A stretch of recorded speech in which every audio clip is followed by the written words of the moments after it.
বহু মানুষ আছে হাজার হাজার কোটি কোটি টাকা ইনকাম করে, লক্ষ লক্ষ টাকা মাসে ইনকাম করে, কিন্তু তার রিজিক নাই। কথা বুঝেন না মনে হয়? তার কি নাই বলেন তো? তার রিজিক নাই। আপনি হালাল ইনকাম করে আপনি যতটুকু না খেতে পারবেন, আর তার এতটাই রিজিক থেকে তাকে তার মানে বঞ্চিত করা হয়েছে।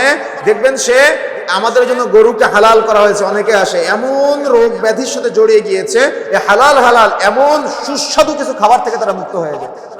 এই জন্য ওলামায়ে কেরাম বলেছেন, যখন এরকম কিছু পরিস্থিতি ঘটবে তখন ভয় পাবেন। অনেকেই গর্ব করে বলে, আমি তো গরু খেতে পারি না, আমি তো তমুক খেতে পারি না। এটা গর্ব করার কিছু না ভাই, ভয় পেতে হবে যে আমার রব আমাকে, আমি কতটা গুনাহ করেছি, বা আমি কি পাপ করেছি, বা আমার কি অন্যায় আছে যে আমি এমন সুস্বাদু সুস্বাদু অনেক খাবার থেকে বঞ্চিত হয়ে যাচ্ছি। এটা গর্ব করার কিছু না।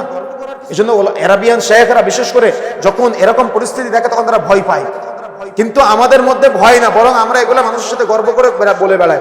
আমাদের সতর্ক হতে হবে, সাবধান হতে হবে।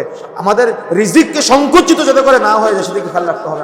আমাদের উপার্জনটা এমনভাবে করতে হবে যাতে করে আমাদের রিজিক সংকুচিত না হয়ে যায়, আমরা যেন হারামের সাথে না জড়িয়ে যাই, আমার সন্তান যেন হারাম খাবার না খায়, আমার সন্তান যেন বৈধ খাবার খেতে পারে আমার মাধ্যমে, আমি যেন খান্নাসদের সাথে সম্পৃক্ত না হয়ে যায়, আমি যেন আমার রবকে চিনতে পারি, আমি যেন আমার ইলাহকে চিনতে পারি, আমি যেন আমার রিজিক দাতাকে চিনতে পারি। যদি আমি চিনতে পারি তাহলে আমি সফল, না হলে কিন্তু আমি সফল না। দেখবেন আপনার কোটি কোটি টাকার গাড়ি, কোটি কোটি টাকার বাড়ি, আপনার বিশাল শত শত বিঘা সম্পত্তি, কিন্তু আপনার রিজিক সংকুচিত হয়ে গিয়েছে, কোথাও গিয়ে আপনাকে পালিয়ে জীবন যাপন পার করতে হচ্ছে।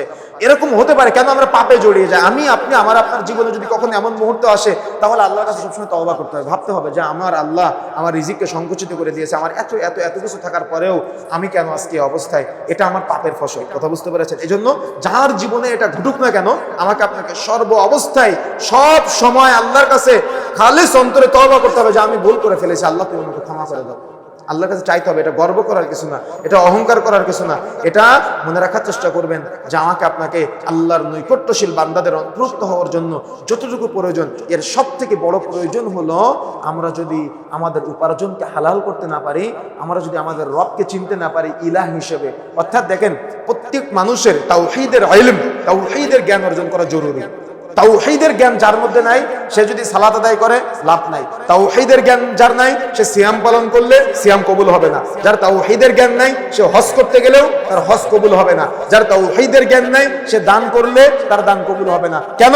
দান তাওহীদের সাথে সম্পৃক্ত, হজ তাওহীদের সাথে সম্পৃক্ত, নামাজ বা সালাত তাওহীদের সাথে সম্পৃক্ত, সিয়াম বা রোজা তাওহীদের সাথে সম্পৃক্ত। এই জন্য তাওহীদের ইলম অর্থাৎ এই তাওহীদের পুরো বিষয় সূরা নাসের মধ্যে আছে। অর্থাৎ ইলাহিন নাস, মালিকিন নাস, রব্বুন নাস বললাম না আমরা? এই তিনটা বিষয় মূলত তাওহীদ উলুহিয়া, তাওহীদ রুবুবিয়্যাহ, তাওহীদ আসমা ও সিফাত। এই তাওহীদের যার মৌলিক জ্ঞানগুলো থাকবে, সে তার আল্লাহকে চিনবে আর সে সফল। কেন? যার বন্ধু আল্লাহ হয় তার কি কোনো কষ্ট আছে? কথা বুঝেন না মনে হয়? যে আল্লাহকে বন্ধু বানাতে পারে তার কি কোনো কষ্ট আছে? আর যার বন্ধু হিসেবে আল্লাহকে বানাতে পারে নাই, যে সে জীবনে আত্মহত্যা করে, সে হতাশ হয়ে যায়, সে দুশ্চিন্তাগ্রস্ত হয়ে যায়। নাই কেন? আরো চায়, আরো চায়, আরো লাগবে, এগুলা নিয়ে সে সবসময় নষ্ট যায়। কেন? তার বন্ধু তো আল্লাহ না, তার বন্ধু শয়তান, তার বন্ধু ইবলিস, তার বন্ধু কারিন, তার বন্ধুকে খান্নাস, তার বন্ধু দুনিয়াবি শয়তান। কিন্তু যার বন্ধু আল্লাহ, আল্লাহ দুনিয়াতে তার আল্লাহ ওয়ালা মানুষদের সাথে সম্পৃক্ত করে দেয়। এই জন্য আল্লাহর সাথে বন্ধুত্ব করার চেষ্টা করতে হবে। আল্লাহর সাথে কথা বলবেন, দেখবেন আপনি অনেক শান্তি পাবেন। আল্লাহর কাছে চোখে দুফোঁটা পানি ফেলে আপনি আপনার কথাগুলো আল্লাহর কাছে ব্যক্ত করবেন, দেখবেন আপনার মতো সুখী ব্যক্তি, আপনার মতো তৃপ্তি সহকারে দুনিয়াতে বেঁচে থাকা ব্যক্তি আর কেউ হবে না। এই জন্য আল্লাহর কাছে চাইতে হবে, এই চাওয়াটা আমাদের শিখতে হবে। যদি আমরা শিখতে না পারি তাহলে কিন্তু আমরা সফল হতে পারবো না। এই জন্য সূরা আন-নাসের প্রথম 3টা আয়াতে আমরা জানতে পারলাম যে তাওহীদের স্বীকৃতি, তাওহীদ উলুহিয়া, তাওহীদ রুবুবিয়্যাহ, তাওহীদ আসমা ও সিফাতের স্বীকৃতি আমাদের দিতে হবে, প্লাস আমল করতে হবে, চাইতে হবে। এবং তারপরে আমরা জানলাম যে আমাদের অন্তরে জিন শয়তান প্রবেশ করে, যে কারিন হতে পারে, বা দেখা যাচ্ছে আমাদের দুনিয়াবি মানুষ বন্ধু হতে পারে, যারা আমাদেরকে জাহান্নামের দিকে ধাবিত করে, ওয়াসওয়াসা দেয় অন্তরে। তারা মানুষের মতো থেকে হতে পারে, জিনের মতো থেকে হতে পারে। তাদের থেকে আমাদের আপ্রাণ চেষ্টা করতে হবে সরে আসার জন্য।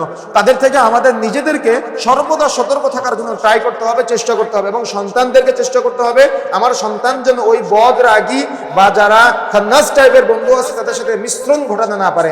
আপনার সন্তানকে আপনাকে এখন থেকে চেষ্টা করতে হবে, তা না হলে সমাজে রাস্তাঘাটে যে ছেলেদের দেখা যায়, এই ছেলেদের মাধ্যমে আগামী ভবিষ্যৎ কোন দিকে যাবে আমরা অনেক আতঙ্কিত হয়ে আছি। কথা বুঝতে পেরেছেন? এই জন্য আমাকে আপনাকে এখন থেকে সতর্ক হতে হবে ইনশাআল্লাহ। আল্লাহ রাব্বুল আলামিন আমাদের তৌফিক দান করুন, আল্লাহুম্মা আমিন। আমরা সূরা আন-নাসের উপরে সংক্ষিপ্ত আলোচনা করেছি ইনশাআল্লাহ।